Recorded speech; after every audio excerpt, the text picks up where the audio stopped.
All right, this weekend we had the Boxer show. It was in Selhurst Park. Home of Crystal Palace was headlined by Chris Smith versus Richard Riakporhe 2. Fight itself was not amazing. You know, it was, I was going to say it was be generous. It was better than Nicoli versus Billum Smith. But, that's just, the bar is so low, I mean, there's not much, you didn't really have to do much to top that fight. Talk about the card itself and how Boxer have been getting better is the best way to describe it.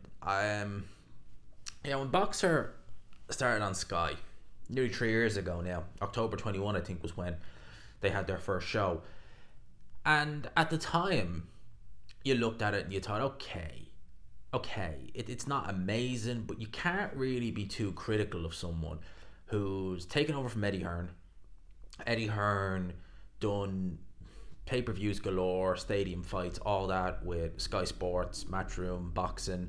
It was, Joshua, Froch. He had all those heavy hitters. And at the end of the day, Eddie Hearn, even though he had the likes of Carl Froch, and then he obviously was able to get Anthony Joshua became a big star. You forget that it wasn't always big shows with Eddie Hearn.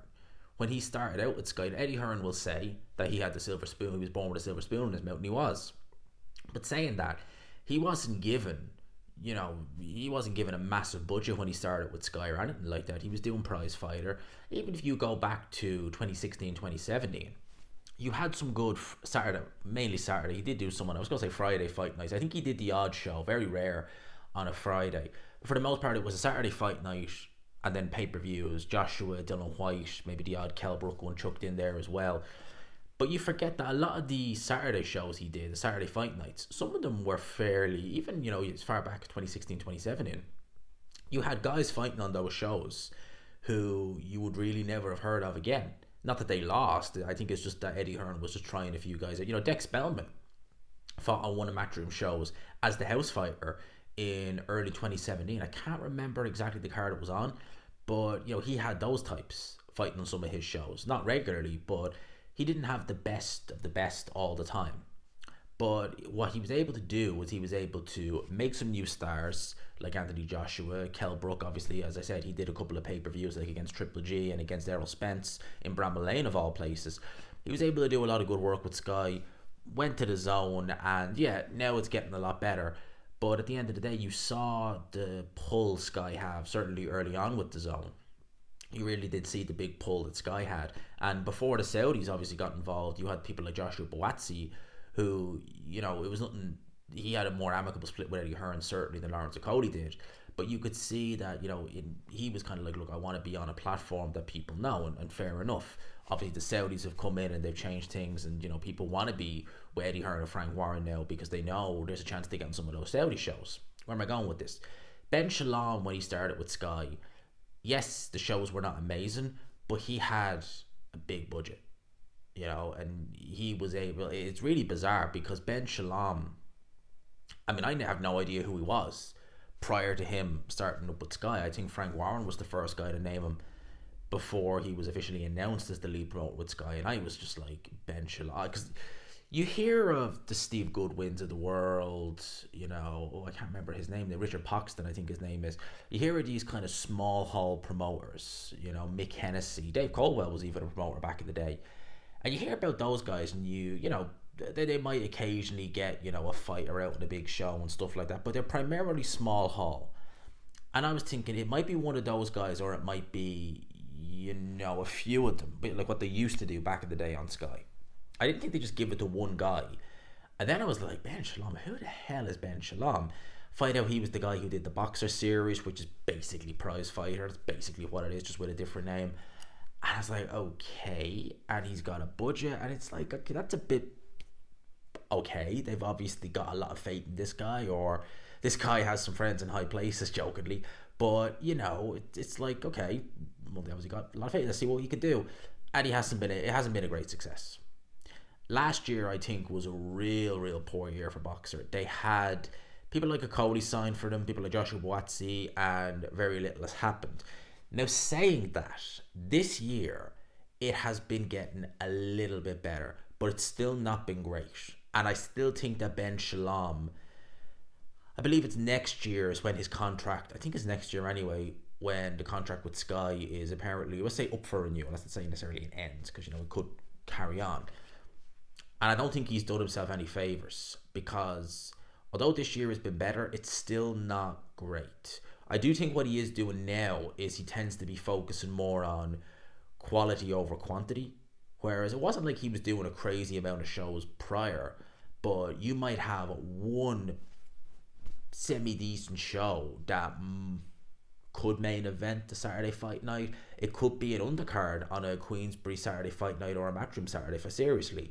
And then you've just got like some, no disrespect, but some obscure fights, real obscure fights, or you have a prospect like Fraser Clark facing a guy who is so overmatched it's not even funny. I spoke about that in a video I did on Ben Whittaker, where I was saying I hope he doesn't go down that road, because some of the guys that he was matching Fraser Clark with, you're like, how does that help him? How is that good matchmaking? And just what is the point? It just, that to me is just a waste. That was what a lot of those shows were, and we're seeing an improvement. We're seeing more competitive fights. Like the show on the weekend, although you could say the fights were not necessarily the most memorable, you did have some decent scraps on it. Like Chamberlain versus Jack Massey. It was somewhat decent. The Ben Whittaker fight, it wasn't great, but it was okay. And then you obviously had the main event. So you had that's a lot better than what you were looking at, we'll say, 12 months ago. So it is an improvement. And I am liking the way he's doing that. Like that he's kind of getting, instead of like having all these fighters fight you on this weekend show, you on that weekend show, he's just all chucking them onto one, which is better, because he's not got a lot of talent there. He's not got a lot of, and I don't mean talent as in like they're all garbage, no, but they're not going to be putting butts in seats on their own. Whereas, someone like Chamberlain and Massey, that can get a few butts in seats for an undercard fight, plus Reactport, Billum Smith, plus this, and there you go. I think that some of the stadiums he's doing are a little bit too much of a gimmicky fight, or a little bit too much of a gimmick, I should say. Because you look at someone like Chris Billum Smith in Bournemouth, that works. The Vitality Stadium is a very small stadium by Premier League standards, but it works. It's full. You look at Selhurst Park, and this is what Shalom is trying to do. He's trying to get in with the football fans, right? Here's the problem. With someone like a Fabio Wadley, who is a big Ipswich Town fan, and you can tell he's a big Ipswich Town fan. The Ipswich Town fans, he could go to Portman Road, which is the home of Ipswich Town, and probably do very, very good numbers. A lot of the football fans will turn up. Lee Wood with Nottingham Forest, likewise. Josh Warrington at Leeds, Ellen Road and Headingley, the rugby stadium, likewise. Billum Smith, as I said, Bournemouth. Reactport is not really, and even in the Boxing Scene article I was reading, he was alluding to it. It was like, well, Reactport's not really he might be a fan of Palace, but he's not really associated. The football fans are not just going to go with someone who, was only jumped on the bandwagon. I know a lot of people don't like Ebony Bridges for a variety of reasons, but I remember when she came to the UK, was trying to make out, I'm the Leeds United the girl and this, that, and the other, and the fans were having none of it. Absolutely none of it. So that didn't work at all. And I think that a lot of football fans are like that. They'll just kind of be like, well, who is this guy really? Is he a true fan of our team, etc., etc.? Ben Shalom just seems to think, you're from Crystal Palace, Selhurst Park, they'll come. No, they won't. You'll do good numbers, like there was 12,000, I believe, there, but it's not going to be rocking like Goodison Park was when Tony Bellew fought Lunga Macabu. Because Tony Bellew, he's Everton true and true. And the football fans, that's the thing that Ben Shalom, I think, is missing. There's a lot of things that Ben Shalom is missing as a promoter.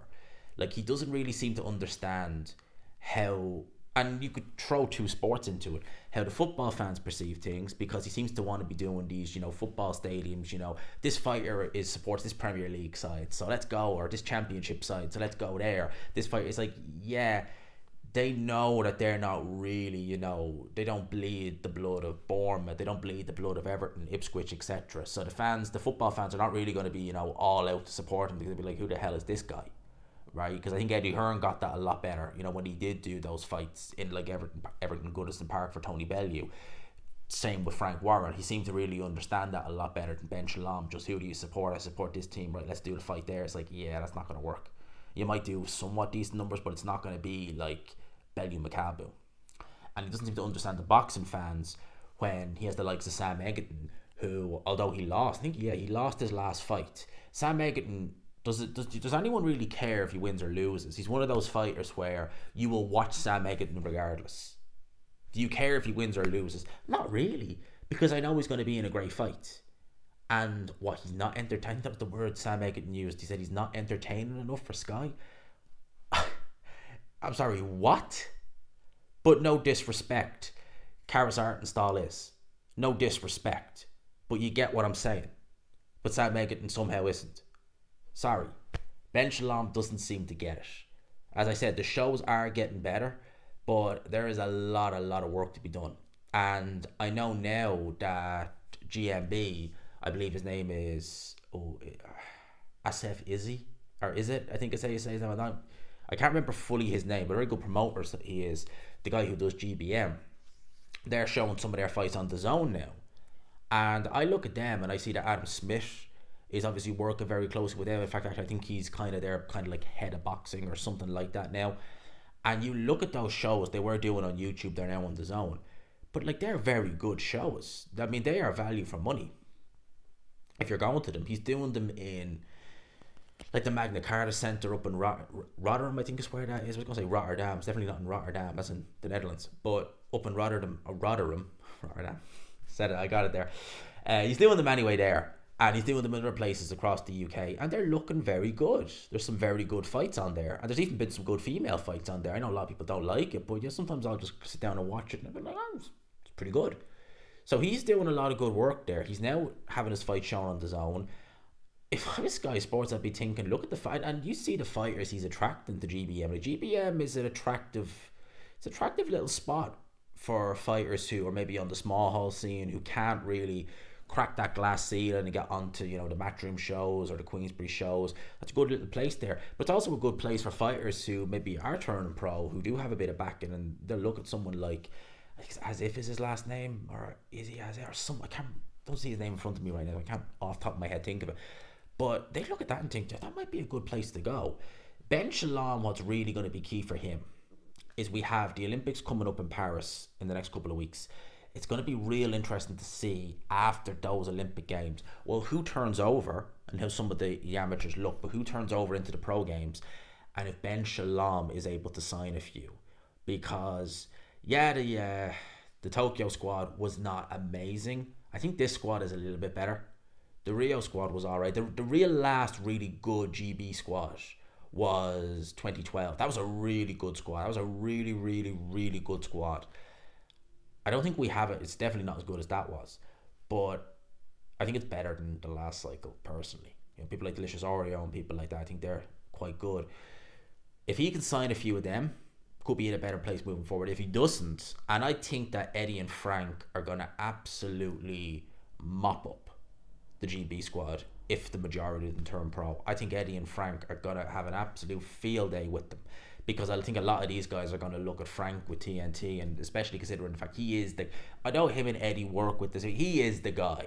You know, he is the main guy. So I'd say a lot of them are going to be looking at Frank thinking, get me on those Saudi shows, please. And I'm sure he probably will. Same with Eddie Hearn, to be fair. And I'm sure they're probably looking at Ben Shalom and thinking, you know, what do you have going? I mean, the only time I've ever seen Ben Shalom at a Saudi show was when he had Bakoli there. Bakoli is on a Saudi show again in America, but he's done absolute zilch since then. And the only fight the Saudis seem to be interested in when they look at the whole of Boxer stable is a rematch between Fraser Clark and Fabio Wadley. So there's a lot of work still needs to be done. He's in the right direction.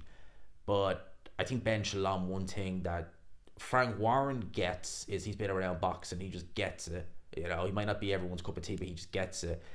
Same way Eddie Hearn does to an extent. Like, Eddie Hearn would be more, and Frank Warren has said this and he's true, Eddie Hearn would be more a numbers guy, but he does still get the sport of boxing. Like, he gets what a lot of the fans want, for the most part anyway. He gets that. I think Ben Shalom is just kind of like a fish out of water sometimes. It really is. But that's kind of just what I wanted to say on this. It is better from Boxer, what I've seen, certainly from the last couple of shows and the weekend shows, and they are doing more quality over quantity. So we might only see one Boxer show a month, but he's getting names on it. He's getting names as opposed to, you know, main event is Fraser Clark versus whoever, Marius Vac, and then who the hell is this, who the hell is this, who the hell is this, who the hell is this? Oh, this guy's fighting, you know, John Doe. And he may as well be John Doe. seriously with some of these guys. That's just not going to cut it. That's just not going to cut it. The last thing for Ben Shalom that I think he really needs is you look at his stable. Who has he as a pay-per-view star? You know, Frank Warren, Tyson Fury, potentially with the right fight, Daniel Dubois. He might have others there. I'm just trying to think everything on top of my head, but he potentially has those two. Eddie has Anthony Joshua. Don't know what's going on with Conor Ben, but with the right opponent, maybe. Ben Shalom has none. Like, he literally has none. Like, he was, before the Saudis started mentioning Wardley versus Clark 2, he was actually mentioning possibly pay-per-view. No. It was a great fight. It was a brilliant fight. Not pay-per-view. It's not worthy of that. It's not a hope. That's my thoughts on everything. Let me know yours in the comments below. Hope you enjoyed it, people. Smash the like button if you could. Subscribe, of course. As always, thank you if you haven't already. I much appreciate it. For now, I'll leave it there. Peace.